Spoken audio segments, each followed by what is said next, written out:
In an ever-evolving digital landscape, for your business to thrive, you must adapt or die.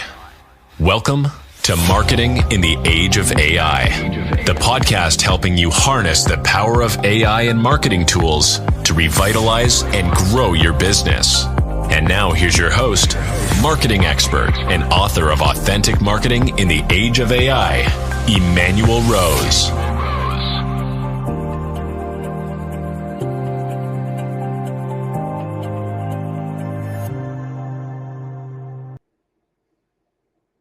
Welcome to this edition of Marketing in the Age of AI.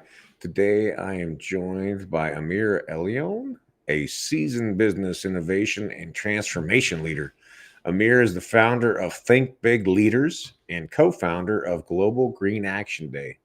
With extensive experience at Amazon Web Services, where he led digital innovation programs in the Nordics, he has a deep understanding of how to merge technology with business strategies effectively.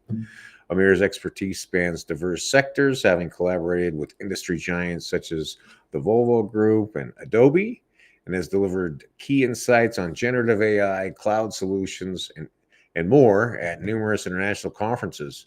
Join me today as we dive deep into his unique perspective on innovation and the role of AI in shaping business strategies and our life. Amir, thank you so much for taking some time to have a conversation with me. Thanks for having me. I'm looking forward to it. Well, that's good. Yeah, it's good stuff. Now, you've worked with some really big companies, Fortune 500 companies. How are you seeing the difference of adoption from them to like normal little guys, little entrepreneurs like me? Yeah. So I think it really depends on the company. Some of them are, the bigger ones, some of them are aware of this disruption that is happening. And, maybe through the leadership, they're very focused on doing things around it. And then you could see results within a few months. Others, I would call them laggards. I mean, in the big ones as well. They don't realize the enormity of this shift. And for these kind of big ships, it's very hard to turn. So unless you like really make a big effort and focus from top to bottom and all around, it's very hard to move. So I'm actually and I try to activate them to tell them, hey, you can't sit on the fence anymore. Yes. The smaller ones, again, it really depends. Some of them are seeing the opportunity to even seize the moment and do things that with much less resources that they couldn't have done before. Sure. And maybe grab some of that opportunity. So it really depends. I think a lot on leadership and maybe a first note to your audience. You can definitely impact the business if you understand this opportunity and if you take the right steps. I love it. Well, tell me about the work that you're doing at Think Big Leaders. Is that what it's called? Yeah, so I borrowed, I worked at AWS. I led the innovation program at Amazon, and Amazon has leadership principles who basically define and guide its culture. One of the leadership principles is called Think Big. So I borrow that. And Nice. Because I speak to leaders, I kind of attach that to, And what I do, I help companies and leaders and teams with either AI or innovation, building innovation mechanisms that are sustainable and systematic, or often it's an overlap of both, right? AI and innovation. And that could be, it really depends where they are in the journey. So it could be just inspiring them and activating them. So like keynotes or introductory workshops. Then it could be discovery and direction. So deciding on a strategy, identifying use cases, prioritizing. And for some of them, it's also implementing and realizing value. So putting on maybe the product management hat, working with either an internal team, bringing a technical partner to build some value. So it's very diverse. I enjoy it very much. And I get to learn, across industries, across functions. Nice. I love it. And so you've built a framework, a kind of a deployment framework that you're helping move companies of all sizes through. Is that what I'm hearing? Correct. Yeah. So I think what I do well is connect, and we have a disconnect between the business people and the technology people. Yeah. And what I think what I can do well is translate what is the opportunity, how you should be thinking of it in terms of business. I provide those frameworks, but I also expose them to what the technology can help you do, and then I help connect the dots between those.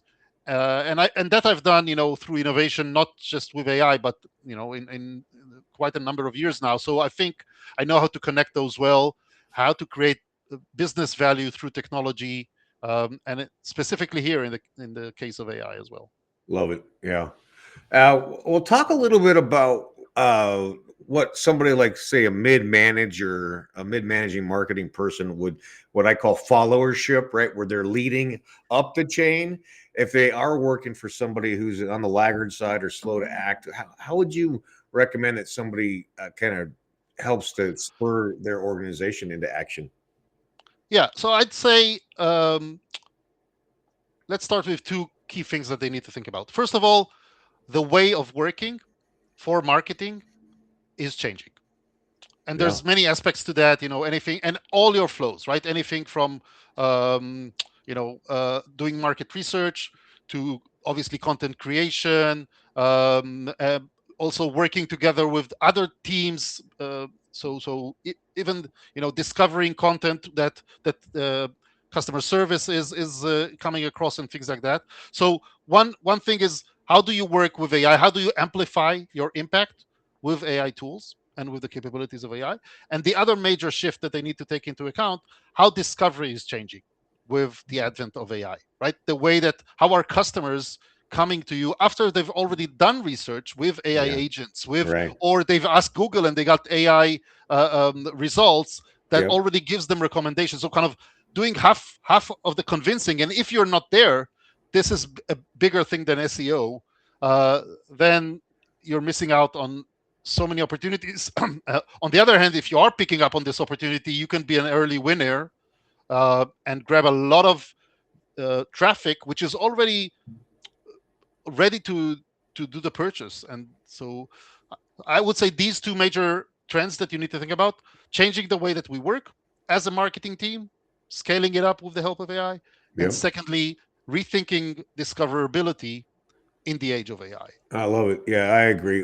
I'm with the term of generative engine optimization. Some people call it answer engine optimization Yep. or AI everywhere. Uh, and uh, and I agree that the GEO is really one of the untapped and relatively straightforward activities that marketing departments should be focused on getting involved in. Yeah, definitely. And I've done a couple of projects with customers on the space. There are still not enough tools. We're seeing more and more tools coming there. Yep. Yep. But and there's you're starting to see some best practices, some ideas on how to do it. But again, if you're early in the game, you can, and there's it's interesting aspects to it, because there's the technology is changing all the time, right? We didn't, Sure. until January of this year, we didn't have search results within ChatGPT or Google, right? Right. AI results. And since we've had that, then you've had a spike in traffic that comes from this, and it will Yeah. continue to change, because these products continue to evolve and do research for you. Now you have deep research. Right. You've had, they just launched for Christmas, right? Product discovery, right, and product search. So all of Yep. this is going to affect the way that you are discovered, and you should be, have kind of a finger on the pulse on what's happening, and how it's affecting you, and what can you do to tap into this. Yeah, I agree. And I built a tool that takes old blog posts and reconstitutes and then updates those blog posts so they're very searchable for the LLMs. So, Yeah. and that's because they only look at or they typically are looking at content that's 6 months or newer. And Yeah. so anything that's sitting on the website that's old needs to be touched and reconstituted. So that's Yeah. my contribution to GEO. Yeah, and I'll just give you like a small tip that, you know, we have these engines read pages differently, right? And like as humans, we look at the page, it's lazy loading, maybe we're not seeing all of the stuff. If the AI engine is coming and sees the page and not all the content is there, and it's not in a way that says, hey, I found the answer, it's going to see this and it's going to consider your page as not relevant when somebody asks a question. But there is also an interesting piece here. There's the biggest opportunity is also personalization and very long tail content, right? Because people are going to ask many different questions, and they're going to come into this from very different angles. So you have an opportunity to tap into a very long tail of needs if you prepare your content right. And here is where also the other side that I mentioned, the other pillar, is where AI can help you create that content. So doing the research of, okay, what is that long tail? What kind of questions are people asking on Reddit? Make me a list of 20 FAQs that are customized for this industry or for that industry or for that persona. Now let's create 50 pages that kind of dive deep into the specific personalized question. So these are some immediate things that you can already do, and you will see results within weeks or months that about your traffic and the conversion rate. Yep, I love it. That's good stuff. And the long tail content, I think 2,000 words and more is one of the directions that we're seeing now. Reddit, Discord, press releases, and rehabbing old content. Those are all those activities are very valuable. YouTube as well. Yeah. YouTube, and all kind of influencer marketing, very important now. Yeah. Well, talk a little bit about what does your marketing look like for your group, for the big leaders? Yeah. So I'd say there's two aspects to it. One is less technological. It's kind of more word of mouth events, live events that I go to and I speak, and then people get to see me speak, and I form a relationship. I think that is actually an interesting approach that is going to play differently in the age of AI. Building relationship, creating those authenticity. So I still continue that, and I like doing that, and that brings me. It's a long-term game, right? Because sometimes people get back to me after a few months. Hey, we saw you at this conference speaking, and now it's the right timing for us. So that's one thing, and I complement it with social media, mostly social media presence. I focus mostly on LinkedIn, because that's where most of my audience is. Sure. And I use AI tools, a lot of AI tools for that, both for research, creating the content. So I've built all kinds of. I love Claude. Nice. So I built all kinds of Claude skills to do the research for me, to write LinkedIn pieces.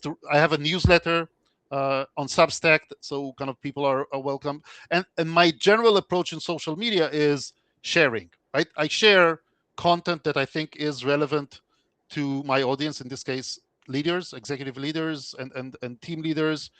And basically, I build my position as an expert in certain topics, right? AI, innovation, transformation. And the assumption is that the more I do that, the more people will see me as a subject matter expert and will call me in. Of course, you also have to have your offering aligned, and you have to have like a good story.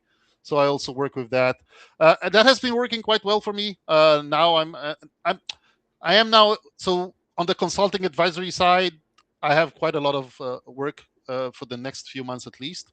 I am now experimenting with also building AI-powered products, because I love building, so I like tinkering of ideas. Those I just started like 2 or 7. First of all, I haven't had a lot of time, but I haven't perfect way to market those. Self-service products, basically scaling myself through products. That I'm still working on, so I don't have the solution there. One app, shameless plug, people are welcome to try. It's called gloryhack.com. So I created an app that helps you, any business, create creative advertising campaigns based on the most successful campaign templates in the world. Nice. That the most advanced agencies are using. with the help of AI agents, helping you figure out, doing a brief with you as if they're an Uh-huh. account manager, and generating marketing copy and marketing visuals for you. So yeah, and I'm playing around with all kinds of AI powered tools, I love it. experimenting. Some of them will fail. That's another lesson, by the way. People need to do a lot of experimenting, and they need to fail, and they need to see what works and what doesn't. This is the age Yes. of experimenting with AI. Yeah. I love it. Well, you're touching a lot of good points there. I think one of the things that is my current excitement is this service as software, which is what you're describing, right? All these little micro tools that have big implications for people, but it's taking the black box of Amir Elion, the brain, and Yeah, then making that softwareizing the way your processes are. yeah, And I think that's a great lesson for all of us, is that we need to be working with Claude Code and some of the other vibe coding tools, and yeah, building either very specific tools for our business, or tools that are for our business but have bigger, broader implications into the market. yeah. I'll give you another example from this weekend, right? I watch a lot of YouTube. I listen to a lot of podcasts on Spotify, and I learn through those. And then for some of them, I write content based on them, like I process it for my audience. Uh-huh. And until recently, what I had to do, I had to take a YouTube video, go to a transcription tool, then go to Claude and create the content according to my voice, etc. Now on the weekend, I said, "Hey, enough is enough." I went to my current favorite vibe coding tool, which is Base 44. Amazing Yep. story, by the way. Yep. And I just told it, "This is what I want to do. I'm going to paste a YouTube link for you. You're going to help me do the transcription. I'm going to tell you which type of content. So I'm going to have all kinds of templates there. If it's for a newsletter, if it's for a LinkedIn post, it's for a carousel or whatnot. And I have my templates. And now with a click of a button, I don't need to copy from YouTube to transcription to Claude. It's just there for me. I haven't published it yet. It's just my own app. Yeah, it's a tool. Starting Yeah, to share the to work tool. friends. Yeah. Yeah, it's a work tool. So I might Yeah. not share it ever. Now I can do it in a few minutes. I have content which is at least 90-95%, and then I can iterate Yes, to that's make it better. beautiful. No, I Yeah, think I'm with you exactly. I have a list of about 45 tools that I built in Replit, and my 10-step framework for AI adoption into a business. I have software that matches every step, so that I walk people through, like an SOP tool, and it helps them build a standard operating procedure. yes, Those sorts of things. So, yeah. and RFPs. I mean, I've built several RFP sales yeah, process my tools, my and absolute favorite is my proposal generator, because I can take my Zoom recording, put it into my custom GPT, and then it spits out for me a perfectly formed proposal with all the prices that I yeah, want, and then it goes into Canva exactly. and gets created into something beautiful. So it's something that takes 4 to 6 hours. It used to. Now it takes 15 minutes, and I have time to Yes, do other things. So I love where you're going with that, Amir. That's really cool. yeah. And I'm doing other stuff. So, for example, I'm using avatars as well. So I have my clone on HeyGen. I have my voice clone on 11 Yep. Labs. I can create content with that. So either courses or just social media stuff. Yeah. So I can. It's not just doing more faster. It's also creating new experiences that were not possible before. Yep. And now we've seen Nano Banana and also the video tools from Google. Yep.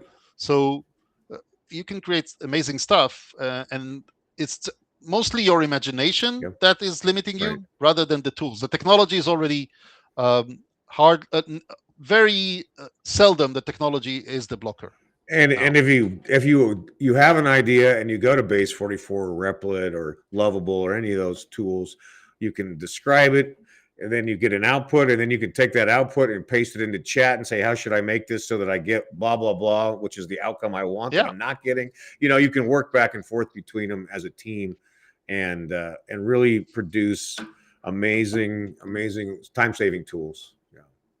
exactly. And one maybe interesting note on what you just said, because often what happens with teams that I come and speak to, they do one attempt and then they fail. Right? They say, I didn't succeed. That tool doesn't work. It's not mature enough. But exactly the process that you just described, you need to insist. It's like, the analogy I give them, say you just hired somebody, right? And you gave them a task. They failed the first time. Are you up on them? No, you're going to teach them. You're going to tell them, hey, I meant like this and not like this. Or, I want more in-depth research. So take the same approach. Teach those tools to work like you want them to work. Yeah. And I think for us as marketers, we're used to an iterative process, right? We create a lot of content and it gets assessed and analyzed and we update it and we change it. And not every idea is a good idea. Yeah. Right. Other disciplines inside of a business are not so used to having work product that gets updated all the time. But it's the creative process that we have to embrace. Indeed. Yeah. Well, Amir, I really appreciate your time this morning, and I really would like to have you back on. And you and I'd love to just go and do vibe coding with you and just talk about what your process is for vibe coding. If you're interested in that, I'd love to have you back on to talk about that, because I think that'd be a fun description for people and a soft entry into in the tool creation. Yeah, absolutely. Let's do that. Let's find the time. Let's find a use case that it resonates with the audience and do it live. We'll build a tool live and succeed live. Yeah, there we go. We'll build maybe some kind of a podcasting a tool so we can figure out how to best use these podcasts, right? Yeah, let's do it. All right. Well, if people want to get in touch with you, how do they do that? Well, LinkedIn is one good option. Just Amir Elion, Think Big Leaders. As I said, I have a new newsletter recently new. So just Amir Elion on Substack and my website, thinkbigleaders.com. That's the best places to find me. All right. Well, I think you're doing amazing work, and I appreciate you spending some time with me today. Thank you so much. Thank you. All right. We'll talk soon. Well, that's a great reminder that live events and personal relationships are going to continue to be an essential part of business. And even more important, as the AI continues to crank through, and that when our messaging, we're not sure, are we getting an email from a person, are we getting a DM from a person, or is it just an automation? The event marketing, event relationship building is going to continue to be critical. And I appreciate what Amir had to say about that. I hope you found benefit from the conversation that I had today with Amir Elion. I also hope that you take some time to do research on vibe coding or on other aspects of building custom GPTs, and that you get some benefit and some time back from your workday. And with that time, you continue to upskill, that you spend that time with your friends and family, and that you get outside in nature and get away from the screens. This is Emanuel Rose, Marketing in the Age of AI. Thanks for listening to Marketing in the Age of AI. Be sure to subscribe wherever you heard this podcast so you never miss a future episode. Your copy of Authentic Marketing in the Age of AI is available at Amazon.com or EmanuelRose.com. You can also connect with Emanuel on LinkedIn. Thanks again for listening, and we'll see you next time.